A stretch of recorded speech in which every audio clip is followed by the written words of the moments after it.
Bonjour à tous, ici Alexandre Barthélémy, bienvenue dans cette nouvelle vidéo. Vous allez découvrir dans cette nouvelle vidéo que l'acquisition d'entreprise, dont on parle beaucoup sur cette chaîne et plus largement sur mes réseaux sociaux, n'est pas une finalité, et non.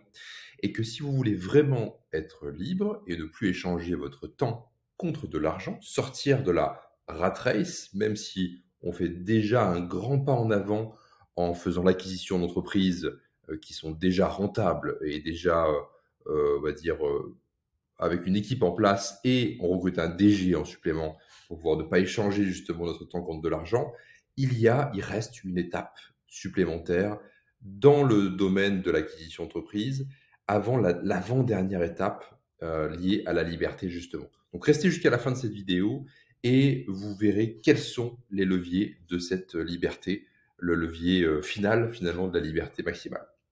Donc sur cette chaîne, nous évoquons, comme vous le savez certainement, l'acquisition d'entreprise. Mais finalement, quid de l'après? Est-ce que c'est vraiment une finalité? Sachez une chose, c'est qu'il existe un levier capitalistique, un levier me permettant, alors moi-même et aussi d'autres, hein, forcément je suis loin d'être le seul, permettant ensuite d'investir le produit des reventes de mes entreprises dans un levier beaucoup moins chronophage, beaucoup moins volatile et beaucoup plus rentable.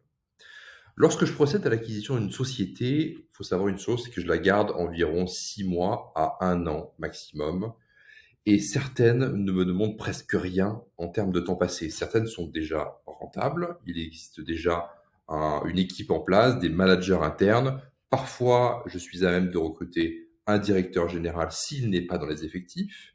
Ou alors, quelque chose qui est aussi beaucoup plus simple que recruter quelqu'un qui est complètement en dehors de l'entreprise, puisqu'il y a toujours un effet, on va dire, de humain qui est là, et souvent le DG peut ne pas être accepté par les équipes, c'est de faire monter quelqu'un en interne, monter par exemple un manager intermédiaire, puisqu'on en parle d'ailleurs, en tant que directeur général de la structure pour pouvoir la piloter et être justement expert dans le secteur d'activité, puisqu'il faut savoir une chose, c'est que moi je fais des acquisitions dans tous les secteurs d'activité, je suis secteur agnostique, donc je n'ai pas un seul et même secteur d'activité que je vise, mais vraiment voilà, plutôt on dirait une stratégie de conglomérat plutôt qu'une stratégie de build-up.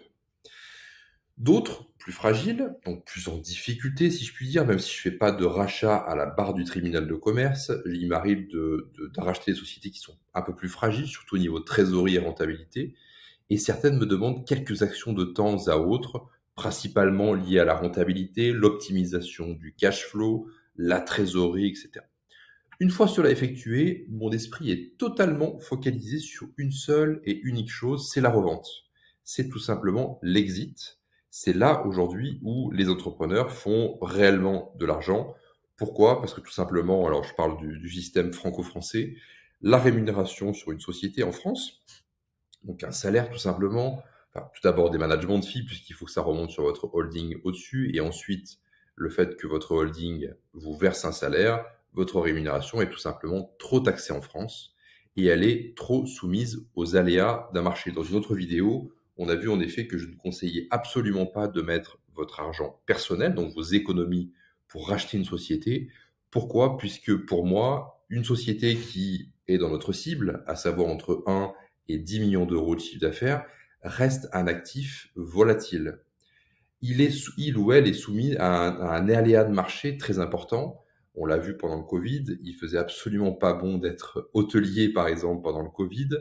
C'est le cas avec d'autres marchés qui sont ou disruptés, ou une loi est pendue en France ou dans d'autres pays, et le marché vient à licencier des dizaines de milliers de personnes. C'est ce qui s'est passé avec l'assurance, avec le complémentaire santé il y a quelques années. Enfin bon, bref, tout ça fait que des entreprises entre 1 et 10 millions d'euros de chiffre d'affaires restent des actifs qui sont volatiles.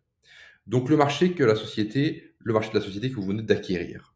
Donc concrètement, aujourd'hui, tout ça est trop taxé. Même si vous prenez des dividendes avec la flat tax 30%, ça reste quand même extrêmement taxé. Donc on va dire ce qui permet aux entrepreneurs de gagner vraiment beaucoup d'argent, c'est souvent la revente de l'entreprise.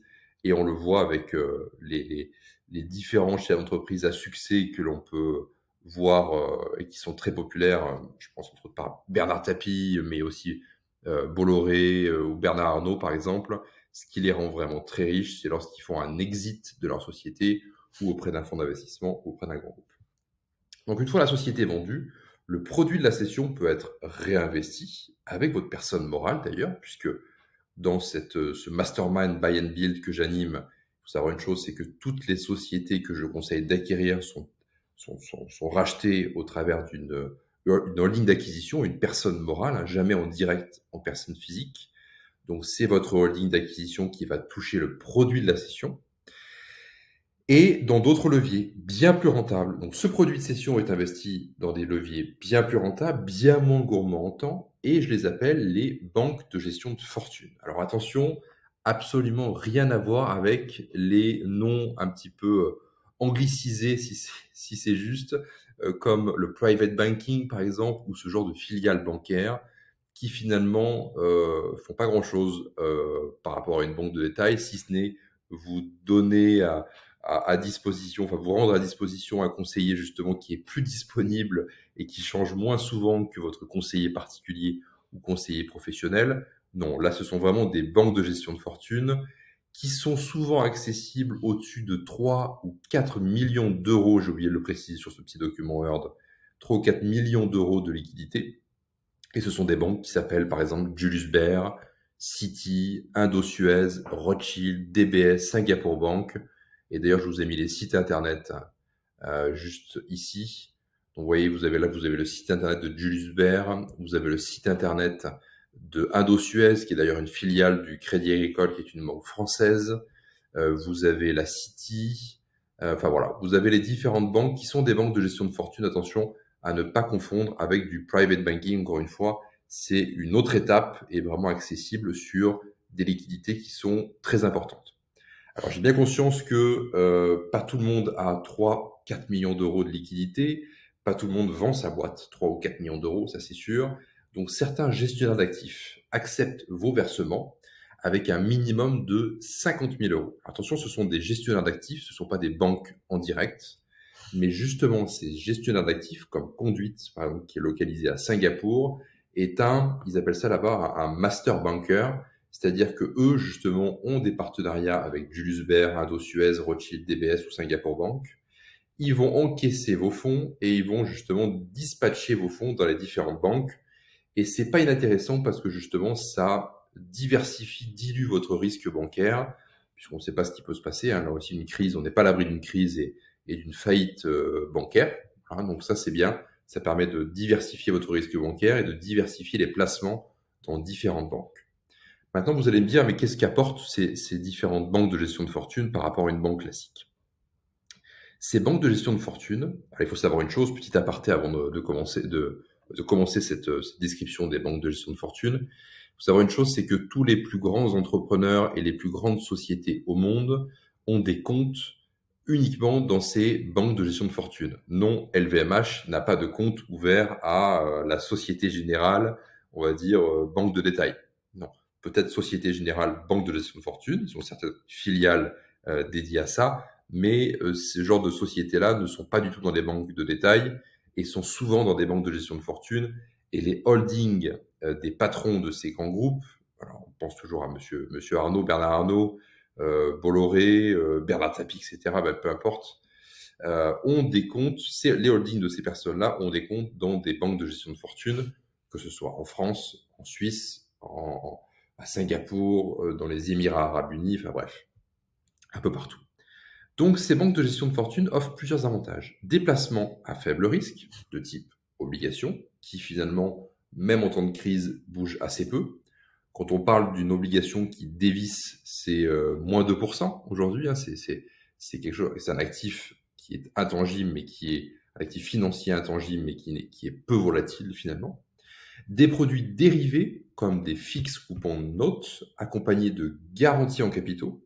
Par exemple, vous avez des participation notes qui ont des garanties en capitaux à 98% de votre capital ou à 100% de votre capital. C'est important, sachant que le rendement sans effet de levier sur ces produits dérivés accompagnés de garanties en capitaux sont déjà de 5 à 6% généralement. Et on va voir qu'on va pouvoir appliquer un effet de levier sur ces garanties en capitaux.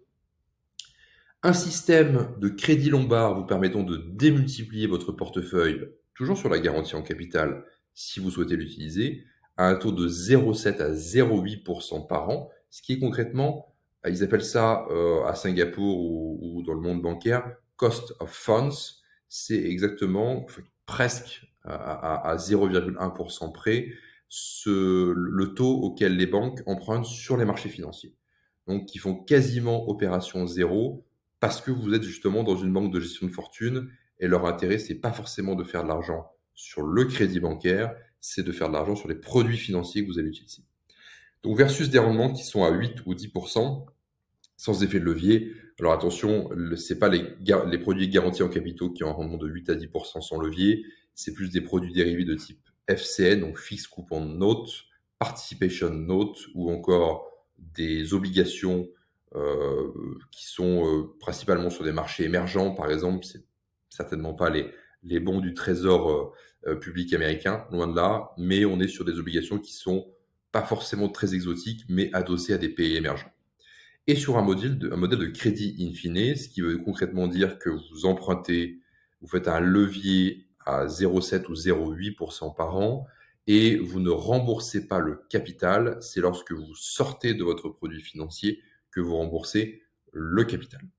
Par contre, vous payez forcément les intérêts, mais qui sont à 0,7 ou 0,8% par an, versus des rendements qui sont à 8 ou 10%, ce qui fait pas grand-chose par rapport à la différence de rendement.